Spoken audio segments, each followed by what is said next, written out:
Do you really think that your government care about you, or they just care about themselves, getting as much money as possible in their pocket and having a very luxurious life while doing minimum work? Yes and no. Why I'm doing this video is that, as we all know, that my mum passed away about a month ago now, and she does have a inheritance that she is going to give to my three sisters and I, but the government is going to take a whopping 40% away from that, from my mum's estate. 40%, that's nearly half. I did actually suggest to my mum years ago that you go on a ski holiday, that's SKI, spending the kids' inheritance. So you can actually enjoy it, and therefore the kids would get some, but anything under something like £250,000, the government won't tax it. It's just a scam. There was a TV show years ago called Yes, Prime Minister, and there was one quote on that saying, you only have to work 4 years as Prime Minister and then you can retire because you're going to get the same salary near enough until you, well, kick the bucket, so to speak. Education. Now, in a lot of countries, you do get free education, which is fantastic, excellent. But the teachers get a really low salary. And with that low salary, they just don't care. All they need is for you to get past the exam and no motivation for the reason why you have to take these exams in the future. In China, there's a 22% unemployment rate for the youth, the younger generation. Does the government care? No, not really. What kind of jobs are they doing? Could you imagine a PhD student, for example, riding a bicycle as a food delivery kind of guy? Healthcare. In England, you get free healthcare. You do pay for it via tax, but your tax is like 30% of that. And part of that goes to something called NI, National Insurance, and a little bit of that would go to the health system called the NHS. And when you do go, yeah, granted it's free, but you would have to pay for some of the medicine, the prescription. And with that, you may have a long waiting list to do something which is urgent. So the healthcare system, or the free healthcare system, the same as Canada, doesn't really work. And in America, oh my God, how much insurance do you pay per month so you can go to hospital without paying the exorbitant fees of thousands, tens of thousands, hundreds of thousands of dollars? The governments just don't care. And you think you really have got to take care of yourself.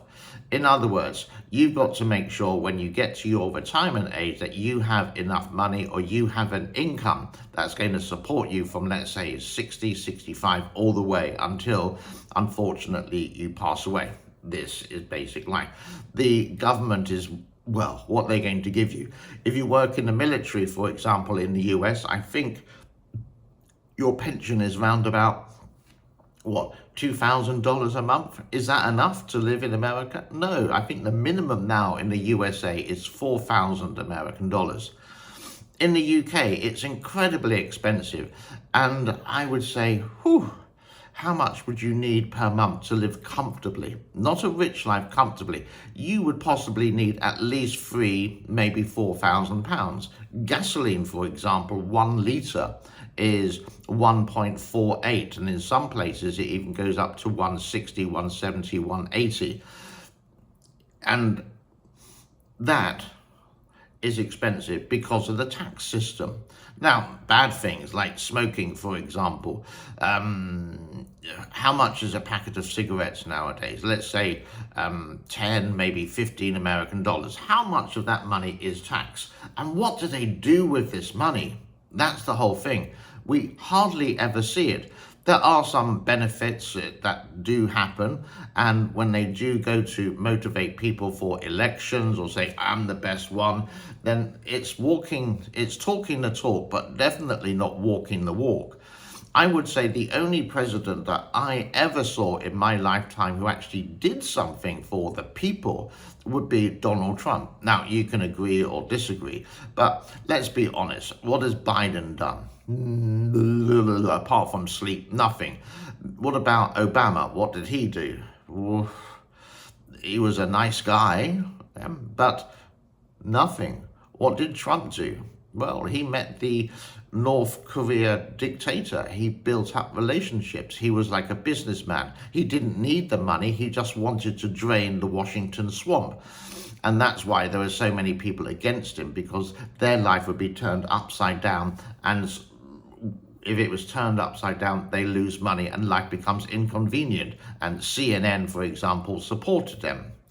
The list goes on and on with this. So basically, look after yourself. Many people do actually want to be a civil servant, work for the government, because they have security in their life. But then they fall into the trap of just, well, here's the money, guaranteed, just do the minimum work possible, and that's it. And you take care of yourself within the government. So the government takes care of itself, but they don't take care of the people they're supposed to in general, not 100%. Let's do the tax system in the United States of America. I have a YouTube channel, obviously, and every time I get revenue from the advertisements that you see occasionally on the left, right, bottom, right in the middle of this, well, they take 24% of my revenue from that. 24%. Hold on, but I'm not American, so why the hell am I paying American tax?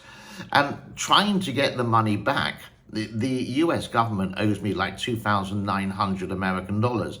I did have a really good friend called Donald who was a tax accountant, and he tried his best, but it's never ending. And my papers actually got burnt in Houston, and it cost me $30 to send the papers over to the US government, but then I have to do it again. And I need to get a registered kind of PIN number so I can do this tax. It's impossible unless I'm virtually, you could say, there. And how is it for you? How easy is it for you to get the tax back, or your tax system over 1 year? How much do you pay? Is there any tax return? Does it help? Do the government help? Or is it really complicated to do? So you sort of have the attitude, oh, well, I give up. And that's basically with my YouTube channel, and that 2009 that the US government owe me, well, I've given up because it's possibly going to cost me more to deal with accountants, attorneys, trips to the American embassy, and basically get nowhere. And do they care? Years ago, I went into the British embassy for some certain bits of paper here, and the attitude of the staff, I said to them, good morning, they just ignored me, and not saying, can I help? The person is going to be with you shortly. No, they just ignored me like I was a piece of SHI. Yeah, that one. And it's frustrating. And the whole thing is, there's nothing we can do about it unless you work in government, but within a couple of years, you will just be in your little comfortable bubble life in a small shell, not doing anything. It's always fun to see these politicians who would be going for the election to go and be the next minister or whatever of the country. Now, is this manipulated by other countries? Many people would say in Ukraine, it's an American proxy war against Russia. Should they interfere, or should they just let it go? There's many people on YouTube in that respect. There's many people on YouTube in that respect who say America is bad with absolutely everything. And for the people in Ukraine, some people say, just take care of yourself. The Ukrainian army is not going to help you, whatever. That's going a bit too sensitive, and I don't really get involved with this. But some of these YouTubers, all they do is batter on all the day about the collective West, the Western media, how bad the governments are around the world. And I would sort of agree with them with that, but then their logic goes out of place. But again, that's another story. So I retired. I was quite lucky. I retired at 44. I got some really good investments at the beginning of this century. I had fortunate work that enabled me to be, when I was 44, just to say, fine, thank you very much. I can support myself near enough, not on a high salary, but just on a mediocre one in Southeast Asia. I can live relatively comfortable. But when there are some emergencies, like unfortunately when my mum passed away, I did cry for help in that, and many thanks for the people who did. So a lot of my audience are in the age group of 55 to 85, according to YouTube. And I hope most of you do have some kind of pension or a benefit, or you're still working and you enjoy work and you got enough money and you're not relying on any tax system, for example, for a deduction in it, which is going to take years for you to do when you fill out a very complicated form and then you get the form wrong and you have to do it all over again and you go to the bottom of the list, example. So this is the way that they can, like in the UK, you can get tax credits. Woohoo! So you get a deduction in your tax. But have you ever filled out one of these forms? It's the most complicated form, and I'm sure they make it as complicated as they can, so you sort of say, oh, and when there's a mistake, because you can't go and see these people directly, it's usually done online or even post, like the old system, like American tax system. Can you contact the IRS or the people who are involved in it directly? And can they help you offline? Directly on the telephone? No, they can't. You have to do it all through post. It's so antiquated and so frustrating that a lot of people say, oh, I earn more money not going through the tax system, for example, than if I even try to. So thank you very much for your money, for all your hard work. We will put this basically into our own pocket, and we'll do the minimal amount possible. But I would say this has been going on for years and years.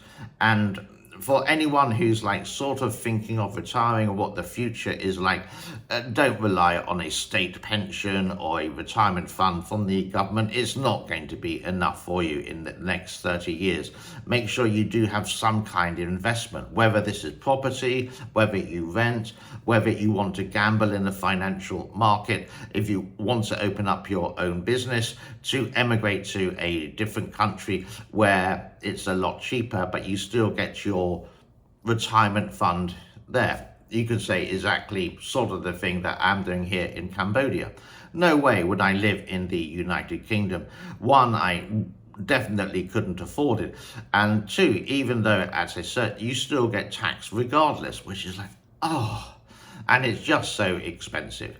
So please do take care of yourself, look after yourself, don't trust the government to do so. They are there supposedly to help you and look after you. And I repeat, as I said maybe 10 minutes ago, they walk the walk, but they don't talk the talk.